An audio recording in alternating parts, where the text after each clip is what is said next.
আজিলৈকে অসমীয়া নৱবৰ্ষ তথা ৰঙালী বিহুৰ শুভেচ্ছা জ্ঞাপন কৰিছোঁ।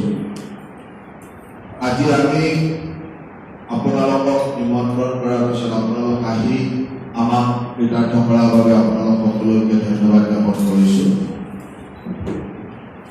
অহা 23 তাৰিখে অসমৰ 4টা লোকসভাৰ নিৰ্বাচন আৰু আমাৰ দল আৰু আমাৰ মিত্ৰ দলে এই 4টা লোকসভাতে প্ৰতিদ্বন্দ্বিতা কৰিছে। আমি আশা ৰাখিছোঁ যে এই 4টাতে আমাৰ বিজয় সুনিশ্চিত।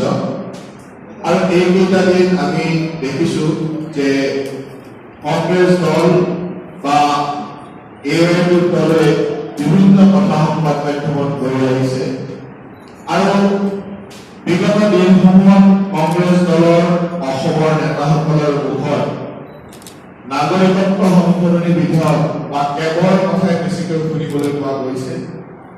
আৰু এই ক্ষেত্ৰত আমি কংগ্ৰেছে যিখন মেনিফেষ্টো উলিয়াইছিল সেই মেনিফেষ্টোখনৰ ওলোৱাৰ পিছত আচলতে কংগ্ৰেছ দলৰ তৰুণ গগৈয়ে কওক, ৰিপুণ বৰাই কওক, আৰু আচলতে নৈতিক অধিকাৰ নাই কেৱল বিৰুদ্ধে কথা কোৱাৰ। কাৰণ আপোনালোকক আমি এখন কাগজ দিছোঁ, এখন কংগ্ৰেছ মেনিফেষ্টোৰ ভিতৰৰ এটা পেজ। কংগ্ৰেছৰ যিখন মেনিফেষ্টো উলিয়াইছিল তাত তেখেতসকলৰ 16 নম্বৰ যিটো বিষয় বা 16 নম্বৰ ফৰেন পলিচিৰ ওপৰত তেখেতসকলে স্পষ্টভাৱে লিখিছিল যে Congress promises to pass the law of asylum consistent with international treaties and conventions. কংগ্ৰেছে স্পষ্ট ভাষাত কৈছে যে তেখেতসকলে চৰকাৰ বনালে ল অফ এছাইলাম পাছ কৰিব। ল অফ এছাইলাম কি? যে আশ্ৰয় দিয়াৰ আইন, যিখন আইন আশ্ৰয় দিয়াৰ আইন, যিখন ইণ্টাৰনেশ্যনেল ট্ৰিটিজ এণ্ড কনভেনশ্যনক লৈ তেখেতসকলে সেইখনক বেছ কৰি ল অফ এছাইলাম আনিম বুলি কৈছে। সেই দলটোৱে কেৱল বিৰোধিতা কৰাৰ কিবা নৈতিক অধিকাৰ আছে নেকি? ল অফ এছাইলাম হ'ল যদি এই আইনখন ভাৰতবৰ্ষত পাছ কৰা হয় তেতিয়াহ'লে ভাৰতবৰ্ষক, গোটেই ভাৰতবৰ্ষখনক আজিৰ যিখন কাশ্মীৰ বা জম্মু কাশ্মীৰ তেনেকুৱা সন্ত্ৰাসবাদীৰ ঘাটি বনাই দিয়া হ'ব। কাৰণ আপোনালোকে জানে যে ইউনাইটেড নেশ্যনছৰ যিখন 14 আৰ্টিকলত ল অফ এছাইলাম বা এই আশ্ৰয় দিয়াৰ যিখন আইনী আশ্ৰয়ৰ কথা কোৱা হৈছে যে কোনো দেশৰ নাগৰিকে যদি সেই দেশৰ নাগৰিক বা তাৰ নাগৰিকসকলৰ ৰূপে তাৰ ওপৰত অত্যাচাৰ বা উৎপীড়ন হয়, তেওঁলোকে বেলেগ দেশত আহিলে তেওঁলোকক বেলেগ দেশে আশ্ৰয় দিয়াৰ অধিকাৰ পাব। তাৰমানে আজি যদি এই আইনখন পাছ হৈ যায় তেতিয়াহ'লে অসম বা ভাৰতবৰ্ষত ৰোহিংগিয়াই কোনো আইনী অধিকাৰ পাই যাব যে ৰোহিংগিয়া আহিলে সোমালে তেওঁলোকে আশ্ৰয় দিব লাগিব, তেওঁলোকক চিটিজেনশ্বিপ পালে আশ্ৰয় দিবই লাগিব, তেওঁলোকক ইয়াত ৰাখিবই লাগিব। যি ৰোহিংগিয়াৰ কথা আপোনালোকৰ সংবাদ মাধ্যম ইণ্ডিয়াত গোটেই আল কায়দাৰ লগত সম্পৰ্ক থকা বুলি আপোনালোকৰ সংবাদ মাধ্যমে এটা সময়ত কৈ দিছে। সেই ৰোহিংগিয়াক আশ্ৰয় দিয়াৰ কাৰণে বা এনেকুৱা ধৰণৰ আশ্ৰয় দিয়াৰ বাবেই তেওঁলোকে এই আইনখন আনিব বিচাৰিছে। আলোচনা বিলোচনা বা যিধৰণে আমাৰ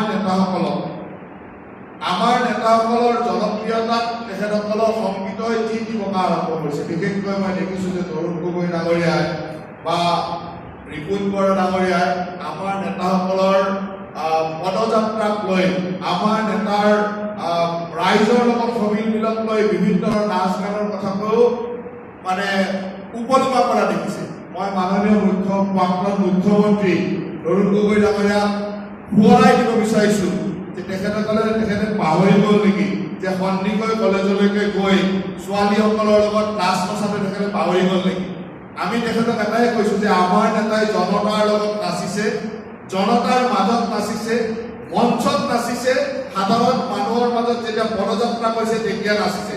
তেওঁতো সন্দিকৈ মহাবিদ্যালয়লৈকে গৈ ছোৱালীসকলৰ লগত নাচা কথাবিলাক পাহৰি গ'ল নেকি? এতিয়া এই ধৰণৰ উপলুঙা সহচৰ কথাবিলাক নকৈ প্ৰকৃত যুক্তিৰ মাজেৰে আহক। তেওঁলোকে ল অফ এছাইলাম আনিছে, উত্তৰ দিয়ক। ল অফ এছাইলাম আনাৰ পিছত তেওঁলোকৰ নৈতিক অধিকাৰ আছে নেকি কেৱল বিৰোধিতা কৰা? আমি কেতিয়াও দুমুখীয়া স্থিতি লোৱা নাই। বৰাক ভেলী আৰু ব্ৰহ্মপুত্ৰ ভেলীত আমাৰ কেতিয়াও দুমুখীয়া স্থিতি নহয়।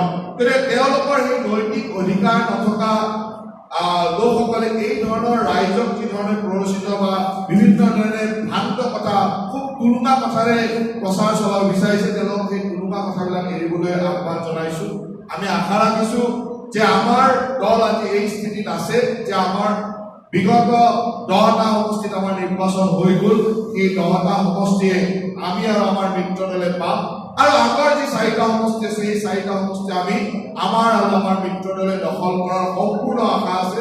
গতিকে আমি সেই ধৰণে নিৰ্বাচনত অৱতীৰ্ণ হৈছো। গতিকে মই কংগ্ৰেছ দলৰ সেই নেতাসকলক প্ৰত্যাহ্বান জনাই কোনোবা যুক্তিবিলাক বাদ দিয়ক, ল অফ এছাইলামৰ ফলত তেওঁলোকৰ যদি কিবা যুক্তি আছে, তথ্য আছে, তাৰ সঠিক কথা তেখেতে ৰাইজক জনাওক। তেওঁলোকে ল অফ এছাইলামৰ জৰিয়তে অসমখনক আল কায়দাৰ ঘাটি বা ৰোহিংগাসকলক আশ্ৰয় দি আল কায়দাৰ ঘাটি কৰিব বিচাৰিছে নেকি? গতিকে মই তেখেতসকলে সেই প্ৰশ্ন এৰিছো। আৰু অখণ্ড ভাৰত, যিখন প্ৰকৃত পুৰণি ভাৰত, এই অখণ্ড ভাৰতত থকা সংখ্যালঘু লোকসকল আজি যিসকলে তাত সংখ্যালঘু হৈছে, এটা সময়ত তেওঁলোক আমাৰ ভাৰতৰ অংগ আছে। সেই দেশত যিসকল সংখ্যালঘু মানুহ, হিন্দু, মুছলমান, শিখ, খ্ৰীষ্টান, বৌদ্ধ, জৈন, এইখিনি আমাৰ মানুহ আছে, আৰু তেওঁলোকে স্বাধীনতাৰ সময়ত তেওঁলোকে আমাৰ ইয়াত থাকিলে সম্পূৰ্ণ অধিকাৰ পালেহেঁতেন, থাকিব পাৰিলেহেঁতেন, কিন্তু তেওঁলোকে তাত থাকিব পাৰিম বুলি ভাবি তাত গুচি গ'ল সেই ৰাষ্ট্ৰ হোৱাৰ পিছত। কিন্তু তাত এতিয়া উৎপীড়নৰ যদি বলি হয়, সেইটো আমাৰ ৰাষ্ট্ৰীয় দায়িত্ব, নৈতিক দায়িত্ব, আৰু সেই দায়িত্ব পালন কৰাৰ ক্ষেত্ৰত আমি ৰাষ্ট্ৰখনে এই কথাটো কৈছোঁ। আৰু এই দায়িত্বত এটা সীমা আছে যে আমি 2014 চনৰ 31 ডিচেম্বৰ এটা সীমা আছে, কিন্তু ল অফ এছাইলামখন যদি পাছ হৈ যায় তাত কোনো সীমা নাই, তাত কোনো ধৰণৰ কথা নাই। আজি বিশ্বৰ যিকোনো প্ৰান্তৰ পৰা যোন মানুহে আহিব তেওঁক আপুনি আইনী অধিকাৰ দিবই লাগিব, আইনী অধিকাৰ পাব। গতিকে ল এছাইলাম অতি ভয়াৱহ ভাৰতবৰ্ষৰ কাৰণে, আৰু যি যাক দিবৰ কাৰণে তেওঁলোকে কৰিছে সেইখিনি ৰোহিংগীয়া।